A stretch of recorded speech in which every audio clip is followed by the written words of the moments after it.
Hello, everybody. I'm Gary Butterfield, and I'm the co-founder and executive director of Leeds-based company Everyday Juice Limited.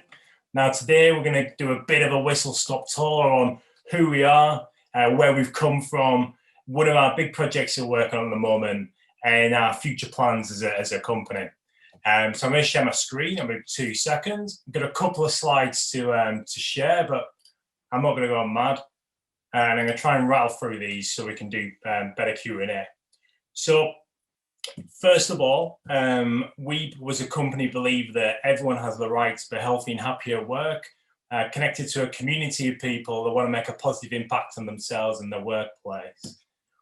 We started life at the University of Sheffield during a time of quite significant change. So this was back in 2011, and as a sector, the university was closing down pension schemes left, right, and centre for tens of thousands, if not hundreds of thousands of employees. Now, at that time, I'm sure you can appreciate that higher education institutions and HR functions in particular weren't flavour of the month, but we wanted to really convey a message to our employees, around 8,500 of them at the time, that the University of Sheffield is where you belong, this is where you should remain, and we care about you as an employee, but most importantly, as an individual. And we thought that well-being would be a really good vessel to use, because it's important to all of us in whatever way, shape, or form that is.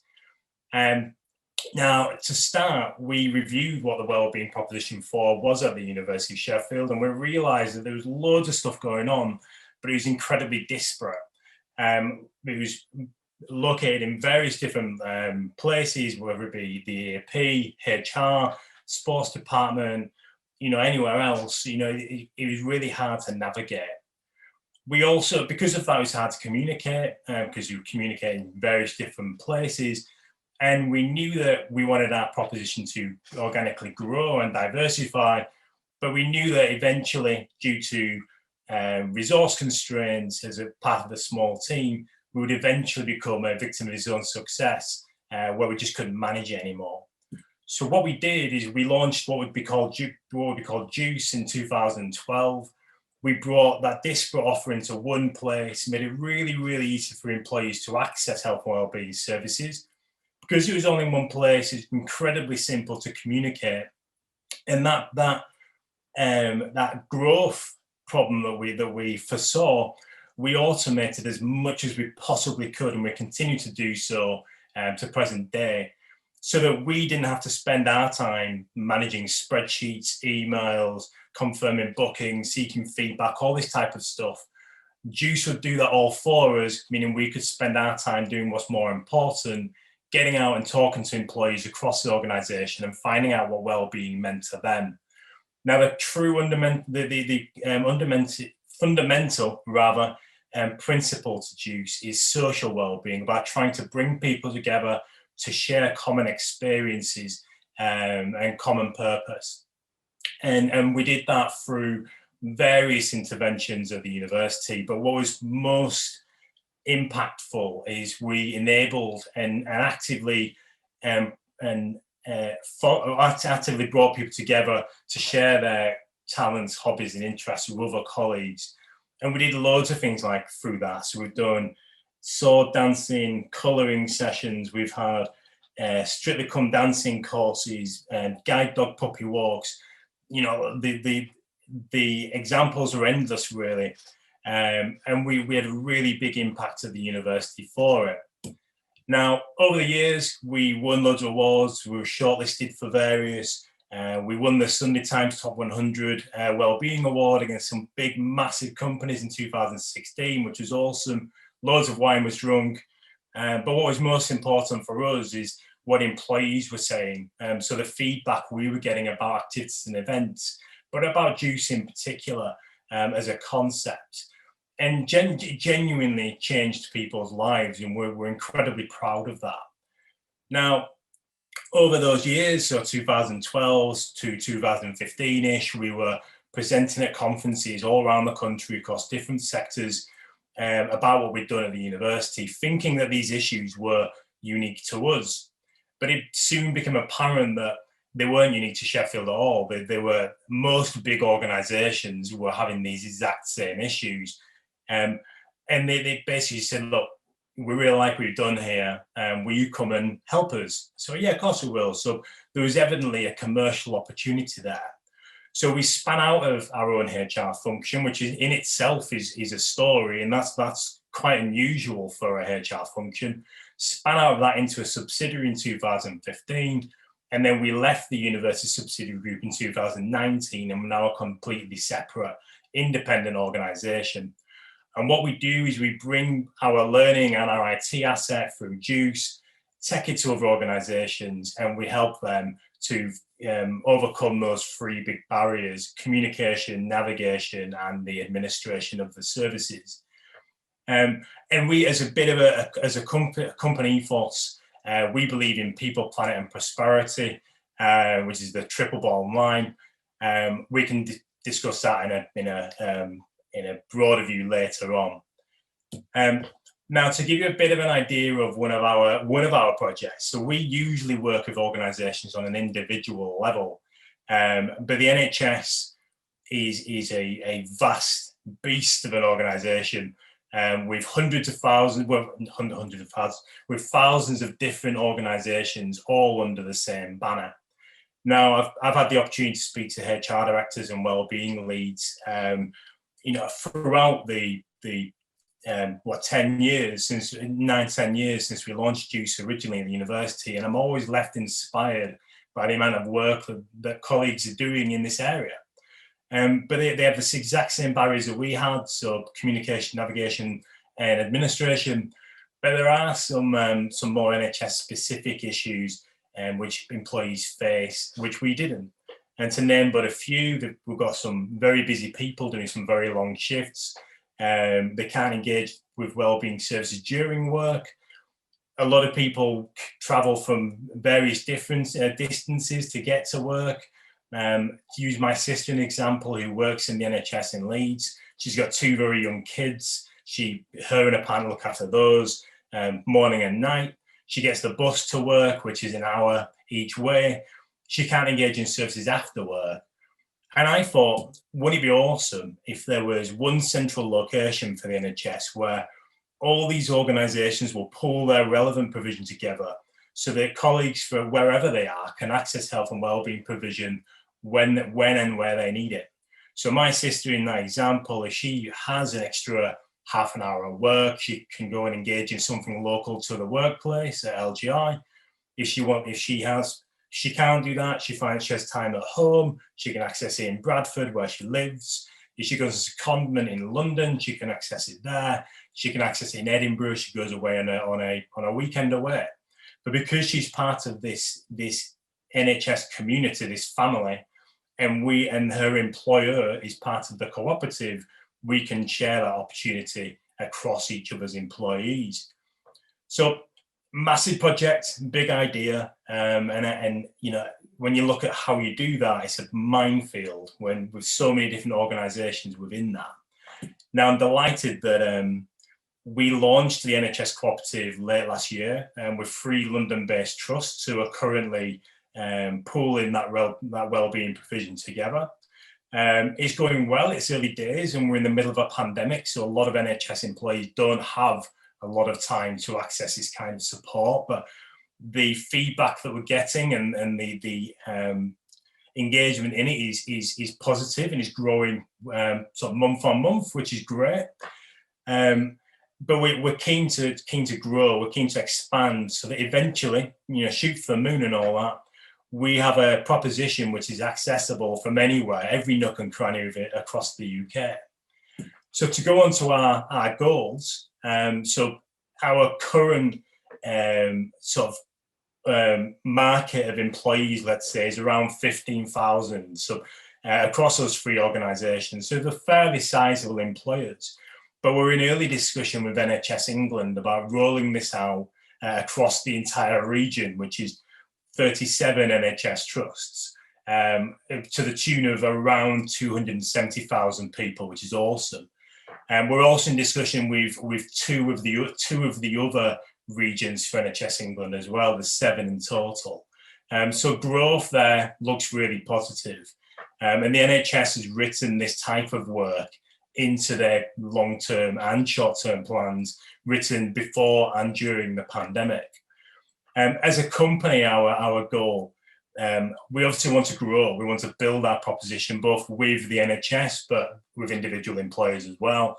But my personal value is around sustainability and how we build this into our company and everything that we do. There's no bigger crisis, globally than the climate crisis. So we've set ourselves the ambitious target of being at least carbon neutral by the end of this year. And once achieved, we'll then start to build to get as close to net zero as we possibly can. Now, we're working through different ways on how we can bring our clients and big employers, big contributors to the climate crisis. We can bring them along that journey with us, and their users, their employees. But we're really early in that journey. I've got some ideas, but we're working through consultation how to do that. But I'm going to call it a close there because I'm about on my 10 minutes, if not a bit over. I will be here for the session for the Q&A, so please feel free to fire away. But my email address is there if you want to contact me separately. And I'll share these slides as well so they can be sent round to attendees and view. Thank you very much, and I look forward to speaking to you.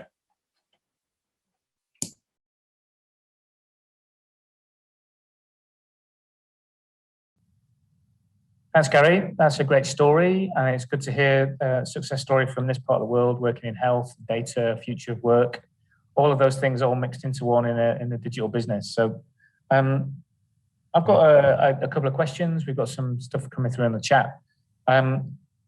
So what have you seen? What's different now to sort of pre and post pandemic from the work you've been doing? So isolation and loneliness has been on the rise for a long time. So it far outdates the pandemic.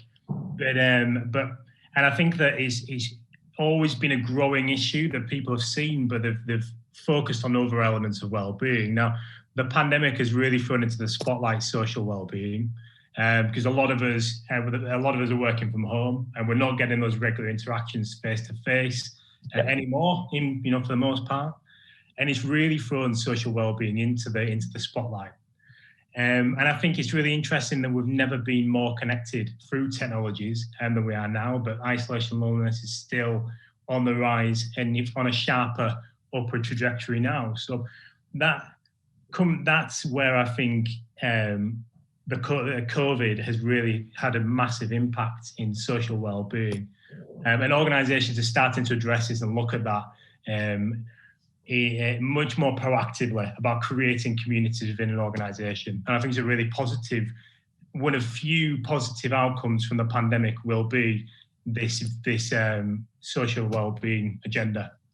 Yeah, I absolutely agree. And it's sort of, some of it's simple to do and some of it's really hard, isn't it? So yeah, it's something we need to keep working on. Definitely, yeah. But just by enabling interaction outside of your general business meetings, that's a really small thing that people can implement immediately and enable that more authentic interaction. Something you do straight away, but it takes absolutely no resource other than a bit of proactivity, and you can start that cultural change, immediately just from that, and build from that. So your business works with the NHS. Is it exclusively just with the NHS, or is it just the majority of it? How have you managed to work with it, which sometimes a notoriously difficult organisation to work with? Yeah, I guess that a lot. So we work primarily with higher education, so with universities, and we work within the NHS, and they're two markets that we know well. Higher education, because that's where we come from. We came from the University of Sheffield. The NHS, because I've got a number of family members that work in the NHS. I've had the opportunity to talk to them over the past few years. Now, you're completely right. The NHS is a massive organisation. You kind of assume it's just one big business, but it's far from it. It's hundreds of different organisations. and this kind of proposition that I've just spoken about is something that has to be done at scale. You can't do it with individual organisations and build from there. It has to start with a bang. Now, the way that I've done that is I've had the opportunity to talk to NHS colleagues numerous occasions over the past few years, and so I went back to them. Just said, look, this is my idea. This is what I want to build. How do I do this? And just ask them. And the way that I started the cooperative in the early days, so like 2 years ago, when the idea was first discussed, I went to what's called an STP. And an STP is a Sustainability Transformation Partnership. And it's basically all NHS region organisations within a region sit in this STP, within this group, and they've got a number of big ticket items that they will focus on. And I went to them, and that's where we piloted with these 3 different trusts, because they were part of this STP. Now, through there's the STP, and there's what's called an ICS, it's an integrated care system, relatively similar kind of concepts. I won't go into the differences between the two today, but started there. But in my discussions with NHS England in the regions, that's come from the STP. I was introduced to them via the STP that I'm working with. So that's how I've navigated through the NHS. And it's really early days. We're not widespread across the health service, not yet at least. That's the goal. But that's how I navigate through. Go on Google, NHS England, STP, and you'll get a map of all of them across England. Contact details and all. You'll see what their big ticket items are, and then you can build from there. Fantastic. So what's next for you and the business? We're going to have a party when all this is there, but what's next for you in the business?